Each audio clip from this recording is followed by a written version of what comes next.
Assalamualaikum warahmatullahi wabarakatuh. Kami dari kelompok 3 akan mempresentasikan materi mengenai manajemen talk between competing views of the organization. Dengan anggota kelompok yaitu next. Yang pertama ada Nadira Tri Amalia dengan NPM akhir 112, lalu kemudian ada saya sendiri Dwi Penny dengan NPM akhir 024, lalu kemudian ada Nabila Apsarina dengan NPM akhir 077, dan yang terakhir ada Diki Harisna dengan NPM akhir 115. Next.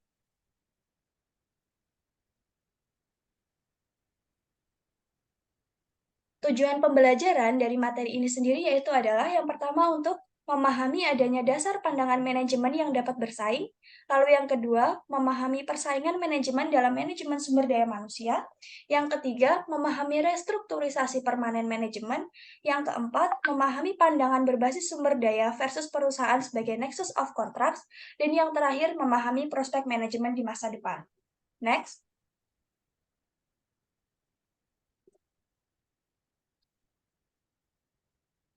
Adapun untuk materi yang pertama akan disampaikan oleh Saudara Diki Harisno. Kepada Diki Harisno dipersilakan. Untuk materi pertama adalah perkenalan, yaitu hingga tahun 1980-an, sebagian besar komentator hubungan kerja hanya memberikan perhatian asal-asalan terhadap peran manajemen, dibandingkan dengan manajemen yang dilakukan oleh serikat pekerja dan negara. Dari tahun 1980-an, minat terhadap manajemen bergerak di tengah panggung mencerminkan konsensus bahwa hal itu telah menjadi kekuatan utama untuk mengubah peraturan yang mengatur hubungan kerja. Dalam satu arah, penekanannya adalah pada universal. Manajemen dipandang sebagai aktor strategis yang menanggapi tekanan persaingan pasar produk global yang semakin meningkat. Lihat, misalnya Consanet pada tahun 1986. Kedua, fokusnya lebih pada hal-hal khusus. Manajemen dipandang sebagai agen dari bentuk modal yang ada.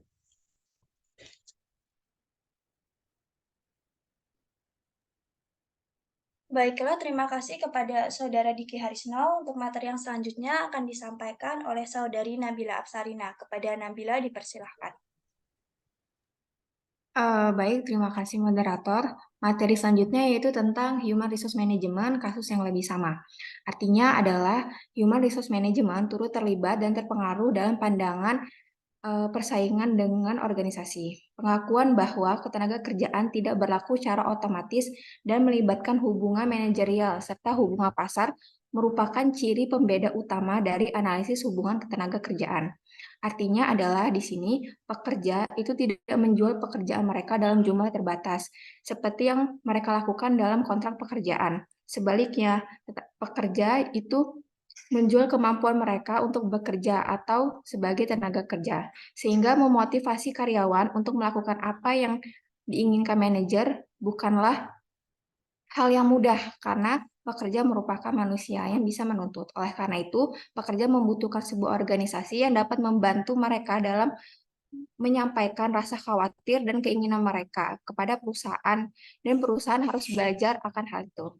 Nah, kemudian masuk ke sejak tahun 1900-an sampai dengan seterusnya, dengan penurunan adanya serikat pekerja dan perundingan bersama, fokus perhatian ini bergeser ke dimensi individu. Tujuannya adalah untuk mendapatkan tenaga kerja yang berkomitmen tinggi dan dapat beradaptasi.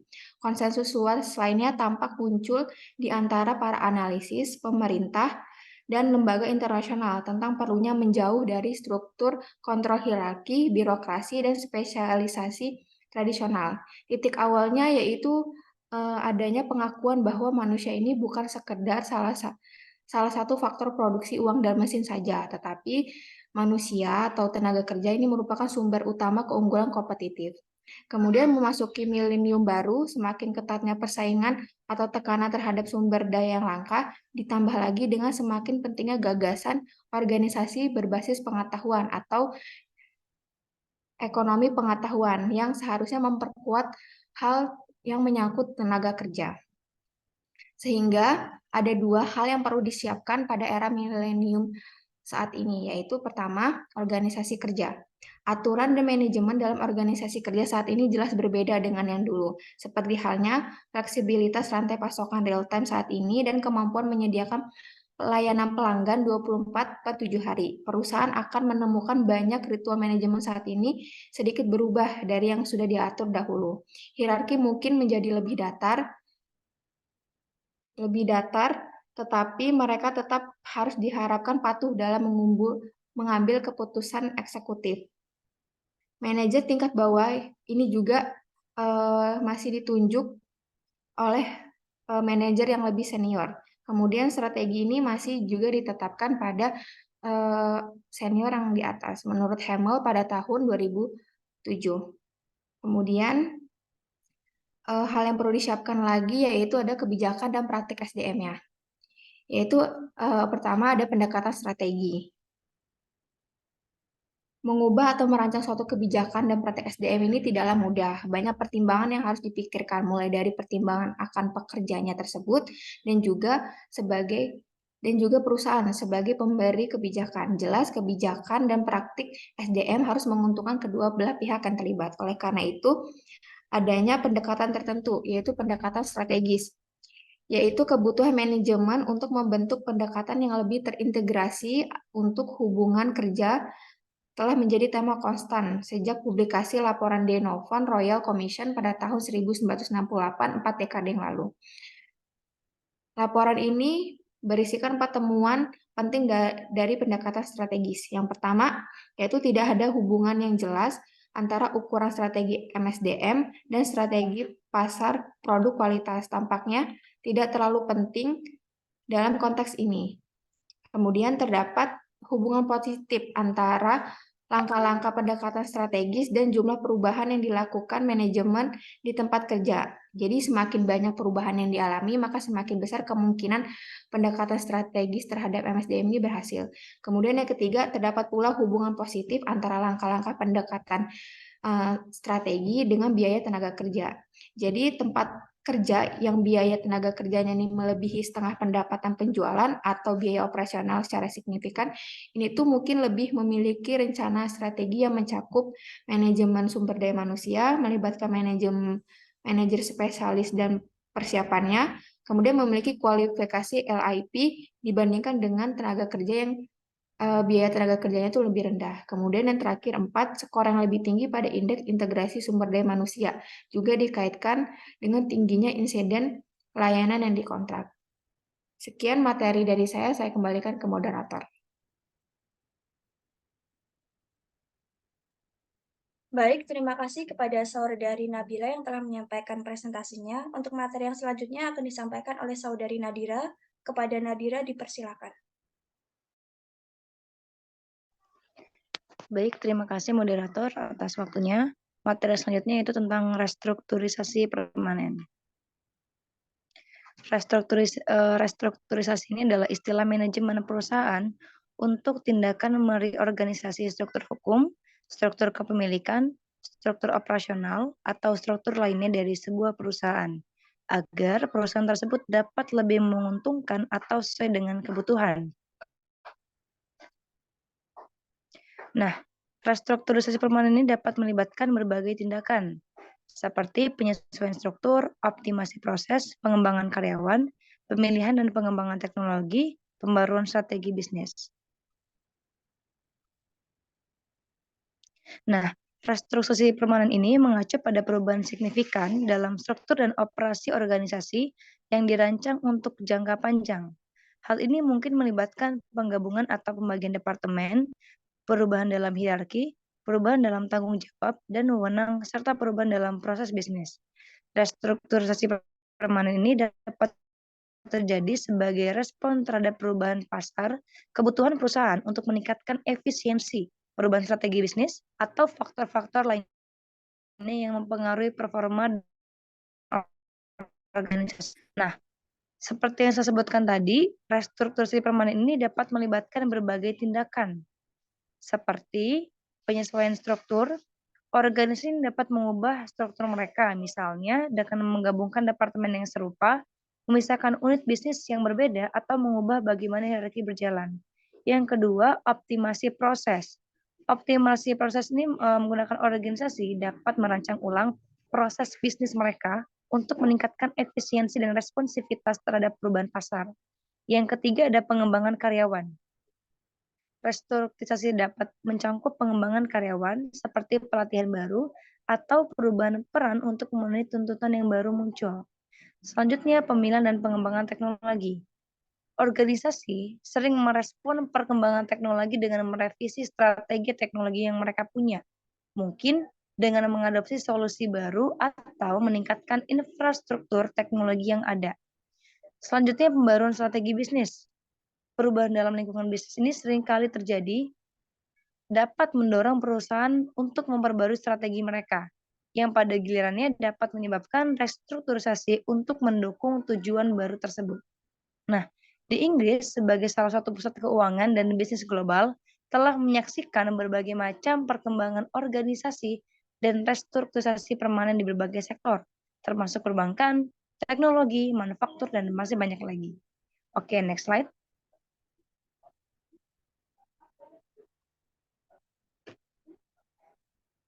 Selanjutnya ini era finansialisasi.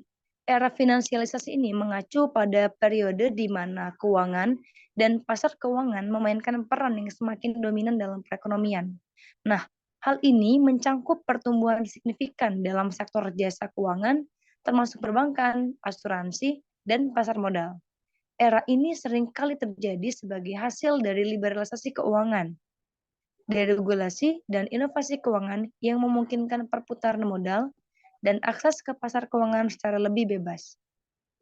Nah, versi sebelumnya dari kapitalisme pemegang saham di Inggris mengacu pada model ekonomi di mana kepemilikan dan kontrol atas perusahaan utama berpusat pada para pemegang saham. Hal ini adalah konsep yang berkembang seiring dengan perkembangan pasar saham dan instrumen keuangan terkait di abad ke-19 dan ke abad 20. Nah, berikut ciri-ciri kapitalisme pemegang saham di Inggris. Pertama, posisi istimewa bagi pemegang dan penekanan besar pada nilai pemegang saham sebagai pendorong utama bisnis dibandingkan dengan kepentingan pemangku kepentingan lainnya. Kedua, fokus pada jangka pendek daripada pangsa pasar jangka panjang atau nilai tambah. Karena indeks utama kinerja bisnis ini didorong oleh tingginya konsentrasi kepemilikan saham institusional oleh perwalian, investasi, dan dana pensiun. Yang ketiga, pengambil alihan relatif mudah yang tidak hanya memperkuat tekanan pada profitabilitas jangka pendek untuk menjangka harga saham, tetapi juga mendorong ekspansi melalui merger dan akuisisi, alih-alih pertumbuhan internal sambil mengkonfigurasi ulang korporasi melalui outsourcing, offshoring, dan restrukturisasi untuk menghapus bagian bisnis dan portofolio. Terakhir, cenderung ada premium pada rekayasa keuangan sebagai kompetensi inti organisasi, dominasi manajemen keuangan atas fungsi dan angka lain yang didorong sebagai lawan dari perencanaan yang digerakkan oleh suatu masalah. Baik, materi selanjutnya akan disampaikan oleh Dwi Penny. Saya kembalikan lagi kepada moderator. Baik, terima kasih kepada Saudari Nadira Tri Amalia. Untuk materi yang selanjutnya akan saya sampaikan sendiri, yaitu mengenai pandangan berbasis sumber daya versus perusahaan sebagai nexus of contracts. Nah, berbagai tekanan yang dialami oleh manajer tempat kerja dan perusahaan itu mencerminkan dua pandangan yang sangat kontras mengenai organisasi mereka. Pandangan yang pertama yaitu adalah pandangan berbasis sumber daya, dan pandangan yang kedua yaitu doktrin perusahaan sebagai penghubung kontrak. Next.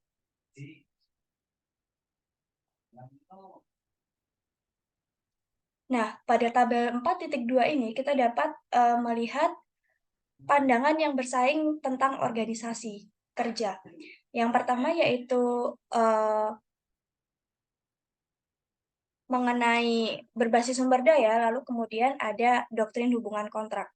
Untuk peran organisasi sendiri dalam organisasi sebagai pandangan berbasis sumber daya itu adalah untuk penyedia barang dan jasa. Sementara dalam doktrin hubungan kontrak, peran organisasi yaitu kendaraan untuk melakukan kontrak. Lalu peran manajer di sini sebagai pandangan berbasis sumber daya adalah langsung dan mendukung, sementara dalam doktrin penghubung kontrak mereka itu mengkoordinasikan kontrak.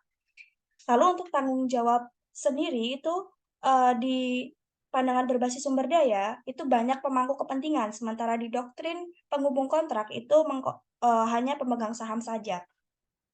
Lalu ada fokus utama. Fokus utama dari pandangan berbasis sumber daya itu adalah pasar produk, sementara untuk doktrin perusahaan sebagai penghubung kontrak itu ada pasar modal. Untuk bentuk kompetisi utama pengambil alihan itu dalam pandangan berbasis sumber daya adalah pertumbuhan atau proses internal, sementara doktrin penghubung kontrak itu eksternal dan merger dan pengembangan produk. Lalu untuk ukuran kinerja sendiri, dalam pandangan berbasis sumber daya itu ada pasar saham, sementara dalam doktrin penghubung kontrak ada harga saham. Untuk ruang lingkup, untuk tindakan terkoordinasi itu dalam pandangan berbasis sumber daya ada jangka menengah atau panjang, sementara dalam doktrin penghubung kontrak itu jangka pendek. Sementara untuk hubungan antara manajemen dan karyawan itu ada pasar dan manajerial di perusahaan sebagai penghubung berbasis sumber daya, sementara untuk doktrin hubungan kontrak itu murni pasar. Lalu untuk pemandangan tentang tenaga kerja itu di pandangan berbasis sumber daya, ada sumber daya yang harus dikembangkan. Sementara dalam doktrin hubungan kontrak itu komoditas yang biayanya adalah diminimalkan. Yang terakhir ada metode pengamanan komitmen. Dalam pandangan berbasis sumber daya itu keuangan plus pelatihan dan pengembangan atau suara konsultasi. Sementara dalam doktrin hubungan kontrak itu keuangan atau penggunaan pasar jenis perangkat seperti opsi saham. Next.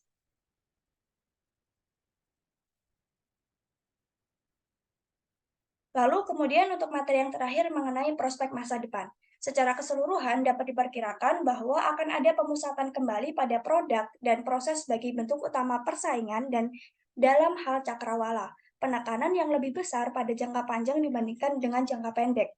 Nah, hasil kedua adalah pengakuan bahwa pendekatan pasar efisien yang mendasari doktrin NOC mempunyai keterbatasan yang serius. Pasar membutuhkan institusi, yaitu aturan main, untuk memberi mereka bentuk dan struktur.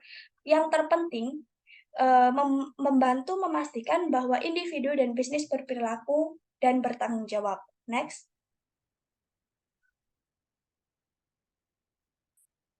Baiklah, sekian presentasi dari kelompok kami. Kami meminta maaf apabila ada kesalahan kata atau perilaku.